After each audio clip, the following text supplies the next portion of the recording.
Hi friends, welcome to Jayas சமையல். நம்ம சேனலில் இன்றைக்கி நல்லா ஸ்பைஸியாக சூப்பராக ஜூஸியான சிக்கன் கிரேவி எப்படி பண்ணுறதுன்னு பார்க்கலாம். இது பண்ணுறதுக்காக நான் இன்றைக்கி 1/2 kg சிக்கனை கழுவி சுத்தம் பண்ணி எடுத்து வச்சுருக்கேன். இது அப்படியே இருக்கட்டும். இப்போ ஒரு மிக்ஸி ஜாரில் 2 துண்டு பட்டை, ஒரு மராட்டி மொக்கு, 3 ஏலக்காய், 3 லவங்கம் இது எல்லாத்தையுமே சேர்த்துக்கலாம். இது கூடவே 1 டீஸ்பூன் தனியா, 1 டீஸ்பூன் சோம்பு, 1 டீஸ்பூன் மிளகு, 1 டீஸ்பூன் சீரகம் எல்லாத்தையும் சேர்த்துட்டு இதை பொடி பண்ணி எடுத்துக்கலாம். இந்த மாதிரி நல்லா சாஃப்டாக பொடி பண்ணி எடுத்து வச்சுக்கோங்க. இது நம்ம சிக்கனில் சேர்த்துக்கலாம்.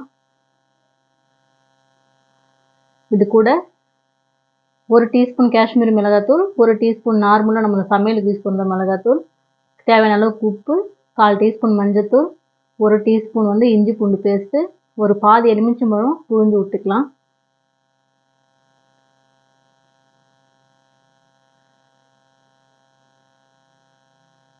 புழிஞ்சிட்டு இது எல்லாத்தையும் நல்லா மிக்ஸ் பண்ணிக்கோங்க. காஷ்மீரி மிளகாத்தூள் நல்ல கலராக இருக்கும், காரம் இருக்காது. அதனால நம்ம நார்மலாக யூஸ் பண்ண மிளகாத்தூள் 1 ஸ்பூன் சேர்த்துக்கோங்க. சேர்த்துட்டு எல்லாத்தையும் நல்லா மிக்ஸ் பண்ணிக்கலாம். இந்த மாதிரி மிக்ஸ் பண்ணிவிட்டு இதை அப்படியே மூடி ஒரு 1/2 மணி நேரம் நல்லா ஊற வச்சு எடுத்துக்கலாம். அப்படியே மூடி வச்சுருங்க, இருக்கட்டும். இப்போ 1/2 அன் ஹவருக்கு அப்புறம் அடுப்பில் ஒரு கடாய் வச்சுட்டு 2 டீஸ்பூன் அளவுக்கு எண்ணெய் சேர்த்துக்கோங்க. எண்ணெய் காஞ்சதும் அதில் நம்ம மிக்ஸ் பண்ணி வச்சுருந்த சிக்கனும் சேர்த்துக்கலாம். சேர்த்துட்டு ஒரு 2 நிமிஷம் அந்த எண்ணெயிலே இந்த சிக்கன் வதங்கட்டும். இந்த சிக்கனுக்கு ரொம்ப எண்ணெய் சேர்க்க வேண்டாம், சும்மா ஒரு 2 ஸ்பூன் வரைக்கும் சேர்த்தா போதும். அந்த சிக்கன் தவால பிடிக்காமல் இருக்கணும், அதனால் மட்டும் ஒரு 2 ஸ்பூன் எண்ணெய் விட்டுருக்கேன். அப்படியே மூடி வச்சுருங்க, ஒரு 2 நிமிஷம் இருக்கட்டும். 2 நிமிஷத்துக்கு அப்புறம் நல்லா வதக்கி விட்டுக்கோங்க.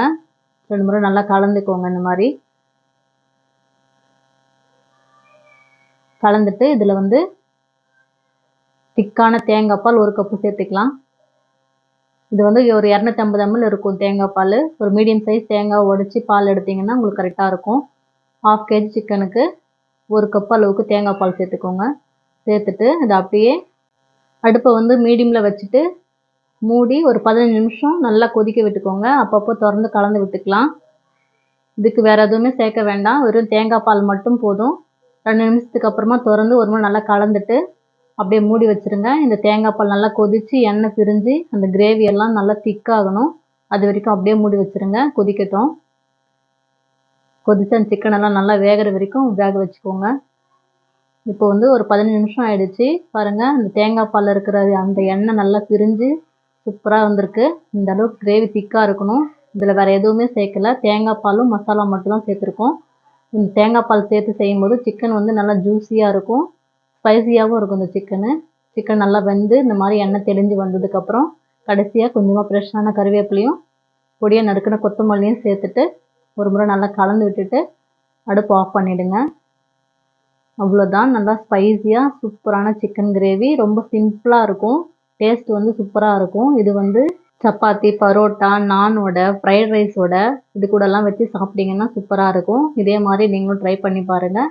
இந்த வீடியோ உங்களுக்கு பிடிச்சிருந்துச்சுன்னா லைக் பண்ணுங்கள், ஷேர் பண்ணுங்கள், கமெண்ட் பண்ணுங்கள், மறக்காமல் சப்ஸ்கிரைப் பண்ணுங்கள்.